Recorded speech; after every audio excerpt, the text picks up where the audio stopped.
En Éxodo 33, versículo 20, la palabra de Dios es cristalina y aterradora. Ningún hombre me verá y vivirá.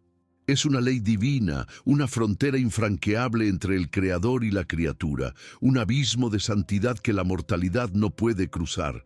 Sin embargo, apenas 9 versículos antes, en el mismo capítulo, la Biblia nos da una imagen de intimidad desconcertante, afirmando que el Señor hablaba con Moisés cara a cara, como habla cualquiera con su compañero. ¿Cómo pueden coexistir estas dos declaraciones en el mismo aliento sagrado? ¿Se trata de una contradicción flagrante, una paradoja en el corazón de uno de los momentos más cruciales de la historia de la salvación? Este aparente conflicto ha sido fuente de debates durante milenios, dejando a muchos preguntándose si estamos ante un misterio insondable o una clave de comprensión que siempre estuvo ahí, esperando ser girada. Esta no es una cuestión de meras palabras en una página, es sobre la escena real que se desarrolló en la cima de la montaña. Imagina el aire enrarecido del monte Sinaí, el silencio profundo roto solo por el viento cortante y el sonido de la respiración agitada de Moisés. Él está completamente solo, en la presencia manifiesta de un poder que hace temblar la propia tierra bajo sus pies. Y es en este escenario de pavor y majestad que la Biblia nos presenta dos verdades que parecen anularse mutuamente. ¿Qué significa entonces cara a cara? ¿Sería Moisés la única excepción en la historia humana? Un hombre que miró directamente al fuego divino y, de alguna manera, no fue consumido. ¿O será que nuestra comprensión moderna, filtrada por siglos de traducción y distancia cultural, nos ha cegado a la verdad brillante que está escondida en el idioma hebreo original y en la propia geografía de aquella montaña sagrada? La solución a este enigma antiguo no es un mero ejercicio de curiosidad teológica. Es un viaje al corazón de la naturaleza de Dios y de cómo Él elige revelarse a la humanidad. ¿Qué sucedió realmente en aquel día que cambió la historia en el Sinaí? Moisés rompió una regla divina y sobrevivió por un milagro especial e irrepetible, o nuestra lectura de las palabras ver y cara a cara está fundamentalmente equivocada? Responder a esta pregunta es desvelar uno de los secretos más profundos de la Biblia sobre la comunicación divina. Un secreto que redefine nuestra comprensión de lo que significa verdaderamente conocer a Dios. La verdad, como vamos a descubrir, es mucho más profunda, más segura y más espectacular que una simple contradicción. Quédate conmigo, porque vamos a resolver esto juntos. Si tú, como nosotros, sientes una fascinación profunda por estos misterios escondidos en las Escrituras, si tu alma anhela ir más allá de la superficie y tocar la verdad palpitante de la palabra, entonces has encontrado tu lugar. Este canal es nuestra expedición semanal al corazón de la Biblia, donde juntos desvelamos los secretos, desciframos las paradojas y nos maravillamos con la profundidad del plan divino. Nuestra promesa es nunca entregarte respuestas fáciles, sino las herramientas y el conocimiento para que tú mismo puedas ver la riqueza del texto sagrado. Para unirte a nuestra comunidad de exploradores de la fe, te pedimos algo simple. Si esta investigación ya ha despertado tu curiosidad, deja tu me gusta para que YouTube entienda la relevancia de este contenido. Suscríbete para no perderte los secretos que aún vamos a revelar. Y por favor, comenta abajo desde qué ciudad y país nos estás viendo. Es un honor saber hasta dónde está llegando nuestro viaje. Para entender la profundidad de la petición de Moisés, necesitamos transportarnos al escenario exacto de aquel momento. El aire en el campamento de Israel no estaba lleno de la dulzura de la adoración, sino del amargo olor de la traición. La imagen del becerro de oro, un ídolo forjado por la impaciencia y el miedo, todavía estaba fresca en la memoria colectiva. Las tablas de la ley, el testimonio físico del pacto, yacían rotas a los pies de la montaña, un símbolo poderoso de la fractura en la relación entre Dios y su pueblo. La ira divina era una tormenta a punto de desatarse, y la nación entera estaba al borde de la aniquilación. No estamos hablando de un retiro espiritual pacífico. Estamos en medio de una crisis de proporciones cósmicas, un motín contra el propio Rey del universo. En este escenario caótico, Moisés no es solo un líder, es el mediador desesperado que se lanza a la brecha. Está entre un Dios cuya santidad ha sido violada y un pueblo cuya terquedad merecía el juicio. Acababa de suplicar por la supervivencia de Israel, de argumentar con Dios para que no los consumiera en su justa furia. Por lo tanto, su petición de ver la gloria de Dios no nace de una curiosidad teológica, sino de una necesidad visceral de reafirmación. Necesitaba saber, con una certeza inquebrantable, que la presencia de Dios no los abandonaría en el desierto. Era un clamor por seguridad, una búsqueda de una señal tangible de que el pacto, aunque herido, no estaba muerto, y que la promesa de compañía divina aún se mantendría. Es crucial entender que, en el mundo antiguo del cercano Oriente, la creencia en la peligrosidad de la presencia divina era universal. La idea de que la santidad de un Dios era fundamentalmente incompatible con la impureza humana permeaba todas las culturas de la región. Los templos paganos poseían santuarios internos, los santos de los santos, donde solo el sumo sacerdote podía entrar, y aún así bajo rituales rigurosos. El poder divino era visto como una fuerza de la naturaleza, pura y avasalladora, que podría aniquilar a un mortal desprevenido. Así, cuando Dios le dice a Moisés que nadie puede ver su rostro y vivir, Él no está introduciendo una regla nueva o arbitraria, sino afirmando una verdad espiritual que todo el mundo antiguo instintivamente comprendía y respetaba. El propio escenario geográfico servía como un sermón silencioso sobre esa verdad. El desierto del Sinaí no es un jardín, sino un vasto e implacable océano de arena y roca, un lugar que pone a prueba los límites de la vida. La montaña, llamada Sinaí u Horeb, no era una colina acogedora, sino una fortaleza de granito que se erguía abruptamente del suelo del desierto, un dedo rocoso apuntando a los cielos, frecuentemente envuelto en nubes y humo. El propio paisaje gritaba sobre la trascendencia y la inaccesibilidad de Dios. Era un reflejo físico de la distancia espiritual entre lo sagrado y lo profano, un lugar donde cualquier ser humano se sentiría pequeño, frágil y totalmente dependiente, amplificando el temor y la reverencia debidos al Creador. Es en este caldero hirviente de tensión, con un Dios santo e iracundo, una nación rebelde e impura, un entendimiento cultural sobre el peligro mortal de lo divino y una geografía que inspira pavor, que la paradoja se intensifica.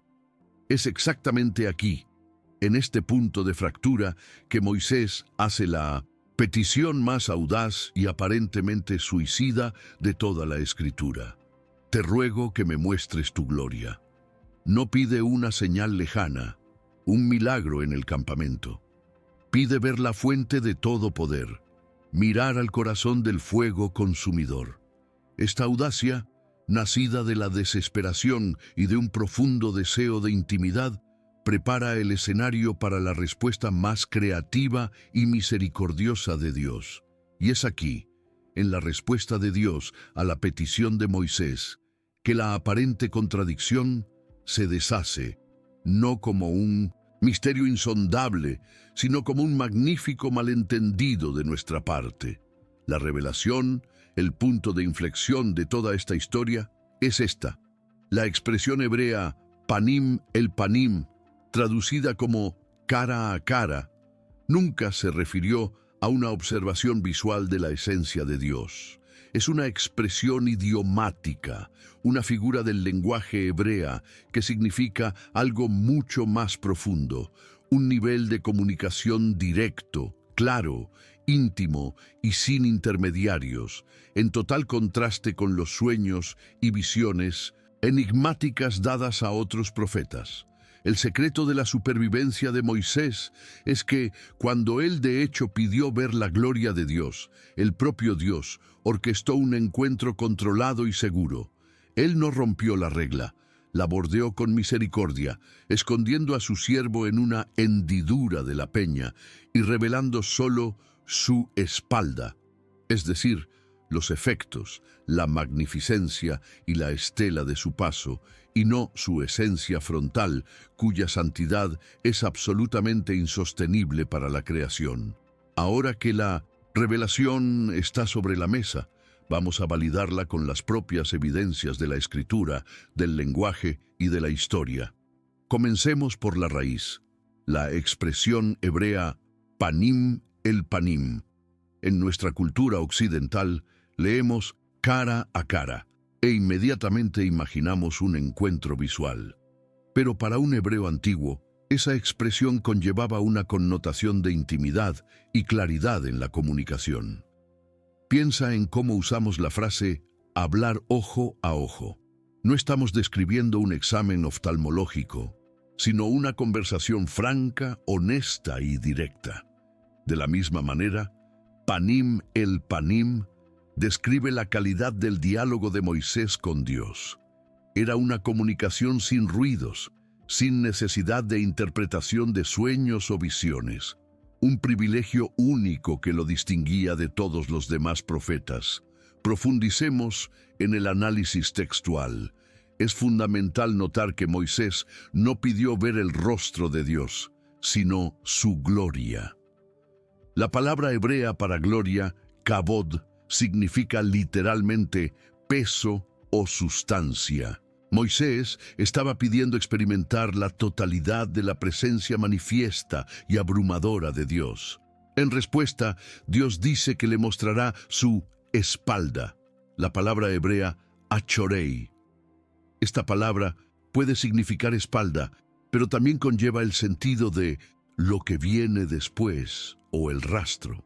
Por lo tanto, la interpretación más rica y teológicamente consistente es que Moisés no vio la forma literal de la espalda de Dios, sino que presenció el esplendor residual, las consecuencias gloriosas y la estela luminosa que la presencia de Dios dejó tras su paso.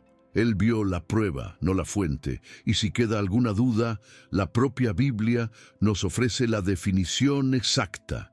En el libro de Números, capítulo 12, versículos 6 al 8, el propio Dios confronta a Aarón y a Miriam, que cuestionaban la autoridad de Moisés. Y Dios dice: cuando haya entre vosotros profeta de Jehová, le apareceré en visión, en sueños hablaré con él. No así a mi siervo Moisés. Cara a cara hablaré con él, y claramente, y no por figuras. Aquí está. El propio Dios define lo que significa la comunicación especial con Moisés, usando la expresión cara a cara y contrastándola directamente con los métodos indirectos usados con todos los demás. La Biblia se interpreta a sí misma. Esta coherencia teológica se extiende de forma perfecta hasta el Nuevo Testamento, demostrando que no estamos inventando una solución para un problema del Antiguo Testamento. El apóstol Juan, en su Evangelio, declara categóricamente en Juan 1:18 que a Dios nadie le vio jamás. De la misma forma, el apóstol Pablo, escribiendo a Timoteo, describe a Dios como aquel que habita en luz inaccesible, a quien ninguno de los hombres ha visto ni puede ver. 1 Timoteo 6:16. Estos pilares de la teología cristiana no contradicen la experiencia de Moisés, la confirman. Sostienen la verdad de que la esencia plena y desnuda de Dios está más allá de la capacidad sensorial y de la supervivencia humana, validando que el encuentro de Moisés fue, por necesidad, una visión controlada y parcial. Además, la propia montaña del Sinaí, u Horeb, nos muestra un patrón de revelación divina. Siglos después de Moisés, el profeta Elías huyó a la misma montaña sagrada, también en un momento de desesperación, y también deseó una manifestación de Dios. ¿Y qué sucedió? Dios le enseñó una lección profunda. La presencia del Señor no estaba en el viento poderoso que partía los montes, ni en el terremoto, ni en el fuego avasallador. Dios estaba en un silbo apacible y delicado. Primera Reyes 19, 11, 13. Esto demuestra un patrón consistente. Dios se revela no necesariamente en el espectáculo máximo, sino de la forma más apropiada y eficaz para la persona y la situación, priorizando la comunicación y la preservación en lugar de la demostración de poder bruto. La solución de Dios al dilema de Moisés no fue solo espiritual, fue también brillantemente geológica. El texto dice que Dios lo pondría en la hendidura de la peña. Éxodo 33, 22. Este no es un detalle poético o una metáfora, es un elemento literal y crucial de la narrativa. Imagina la escena, la mano del Creador, que formó las montañas, colocando gentilmente a Moisés dentro de una cavidad segura en el granito, usando la propia creación como un escudo para proteger a la criatura de la gloria insoportable del Creador. Visualizar las formaciones rocosas que existen en lugares como el Sinaí nos ayuda a ver la plausibilidad y la belleza de este acto. Dios no solo proveyó una solución teológica, proveyó un refugio físico y tangible. Finalmente, esa geografía no es un cuento de hadas, es real, un lugar que ancla este evento en nuestra historia.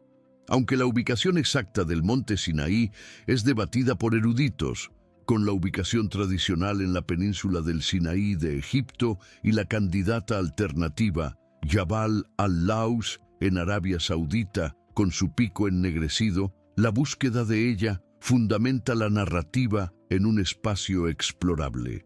La mención de detalles geográficos específicos, como la hendidura en la peña, eleva la historia de un mito abstracto a un evento que ocurrió en un lugar real, en un tiempo real. Esto aumenta nuestra conexión con la historia, recordándonos que la interacción de Dios con la humanidad ocurre en el escenario de nuestro propio mundo. Entonces, ¿qué significa todo este profundo análisis textual, histórico y geográfico para nosotros, aquí y ahora? La respuesta nos lleva de la mente al corazón, revelando una de las verdades más bellas sobre quién es Dios. La historia de Moisés en la hendidura de la peña es quizás la más poderosa ilustración de la doble naturaleza de nuestro Creador. Por un lado, Él es infinitamente santo y trascendente, un ser de tal poder y pureza que su presencia plena y desvelada nos consumiría instantáneamente, como una vela frente al sol. Por otro lado, Él es desesperadamente personal e inmanente, un Dios que anhela la intimidad, que se deleita en la comunión y cuyo mayor deseo es ser conocido por aquellos que Él creó. Este evento en el Sinaí muestra a Dios equilibrando perfectamente estas dos realidades para nuestro bien. Esto nos enseña que la santidad de Dios y su amor no son fuerzas opuestas, operan en perfecta armonía. La lección central aquí no es sobre un hombre que rompió las reglas, sino sobre un Dios que se inclina para satisfacer el deseo más profundo del corazón humano, conocerlo, de una manera que nos protege y nos preserva. Dios no reprendió a Moisés por su audacia, no lo rechazó. Mindus, en cambio, escuchó el anhelo detrás de la petición y con una ternura paternal creó un ambiente seguro para la revelación. La hendidura en la peña es el símbolo supremo de la providencia divina. Es Dios usando su propia creación para protegernos de su propia gloria, para que podamos experimentar su amor sin ser aniquilados por su santidad. Finalmente, este pasaje ilumina la naturaleza de nuestra propia búsqueda espiritual y valida el hambre que sentimos por más de Dios. Piénsalo, Moisés ya tenía una relación con Dios que nadie más en la historia poseía. Hablaba con Él como un amigo habla con otro. Y aún así, eso no fue suficiente. Él quería más. Quería ir más profundo. Anhelaba ver la gloria. Esto es increíblemente alentador para nosotros. Muestra que el deseo de una conexión más profunda, de una experiencia más real con Dios, no es una señal de ingratitud por lo que ya tenemos, sino un eco del propósito para el cual fuimos creados. Dios no se irrita con nuestra búsqueda. Él la celebra, y tal como hizo con Moisés, Él provee maneras seguras para revelarnos más de sí mismo. Ahora, esta verdad antigua necesita viajar en el tiempo y encontrarte a ti exactamente donde estás. La experiencia de Moisés establece un principio eterno sobre cómo nos relacionamos con Dios. Escondido en la seguridad de la roca, él no vio la esencia de Dios, sino la evidencia innegable de su paso. Él fue testigo del rastro de la bondad y la gloria del Creador. Hoy, tú y yo vivimos bajo la misma premisa. La palabra aún afirma que no podemos ver el rostro de Dios y vivir, pero somos invitados, todos los días, a convertirnos en expertos en identificar sus rastros. Las huellas divinas están por toda nuestra historia, esperando ser reconocidas, probando que el Dios de Moisés es el mismo Dios que camina con nosotros en esta jornada. Entonces, te pido que hagas una pausa y mires el mapa de tu propia vida, mirando hacia atrás, a los valles y montañas que ya has atravesado, donde puedes identificar claramente el rastro del paso de Dios. Quizás fue en aquella puerta que se cerró, que en su momento pareció una tragedia, pero que hoy reconoces como una liberación misericordiosa. Quizás fue en una palabra de aliento de un extraño, que llegó exactamente cuando pensabas en rendirte. Piensa en aquella fuerza que surgió de un lugar que no conocías para superar una enfermedad, una pérdida o una traición. Esos momentos no son meras coincidencias, son los ecos de la gloria de Dios, la prueba de que Él pasó por allí. Y piensa también en las hendiduras de la peña que Él ha provisto en tu vida, aquellos lugares de refugio y protección que quizás ni siquiera reconociste en el momento.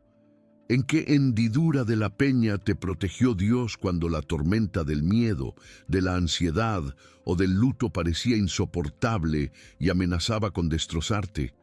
Quizás esa hendidura fue la presencia de un amigo fiel, la sabiduría de un consejo o incluso un período de aislamiento que en realidad te estaba guardando de un peligro mayor. Muchas veces, los lugares que percibimos como momentos de debilidad o de espera son, en realidad, los santuarios de la protección de Dios, donde Él nos cubre con su mano hasta que la tormenta pase, permitiéndonos experimentar su fidelidad sin ser consumidos por la prueba. Así, el secreto de Moisés, la aparente paradoja que inició nuestro viaje, se resuelve en una verdad mucho más espectacular que una simple contradicción. La comunicación cara a cara nunca fue sobre ver con los ojos, sino sobre alcanzar un nivel de claridad, intimidad y diálogo directo con el Creador, un privilegio inigualable. Y el deseo de ver la gloria de Dios no fue negado con un no arbitrario, sino respondido con un sí, protegido y sabio. La gran lección, por lo tanto, es que nuestro Dios no nos aleja por causa de su santidad avasalladora. En cambio, Él, en su infinita gracia, nos alberga en una hendidura de la peña, para que podamos ser testigos del rastro de su bondad, sin ser consumidos por ella. La historia de Moisés es nuestra historia, y la hendidura de la peña es nuestro refugio. Por eso, quiero invitarte a hacer algo realmente poderoso en este momento. Quiero que este espacio de comentarios se convierta en un memorial de los rastros de Dios en nuestras vidas, un mural digital donde su fidelidad es proclamada. Te pido que comentes abajo con la frase «Yo vi el rastro de Dios cuando...» y completes con aquel momento de tu vida en que el paso de Él fue claro e inconfundible, ya sea una sanidad, una provisión, una liberación o una paz inexplicable. Leamos los testimonios de los demás e inspiremos nuestra fe con las incontables evidencias de su bondad. Si este viaje de descubrimiento ha abierto tus ojos y ha tocado tu corazón, y si aún no eres parte de nuestra comunidad, considera suscribirte para no perderte nuestras próximas investigaciones en las profundidades de la palabra de Dios. Comparte este video con alguien que necesite recordar que Dios provee un refugio seguro en medio de las tormentas. Y nunca olvides la verdad que desvelamos hoy. Quizás no podamos ver el rostro de Dios en esta vida, pero podemos aprender a ver los rastros de su gloria en todas partes, porque al final, la mayor revelación no es ver el rostro de Dios, sino reconocer sus manos protectoras en cada hendidura de nuestra historia.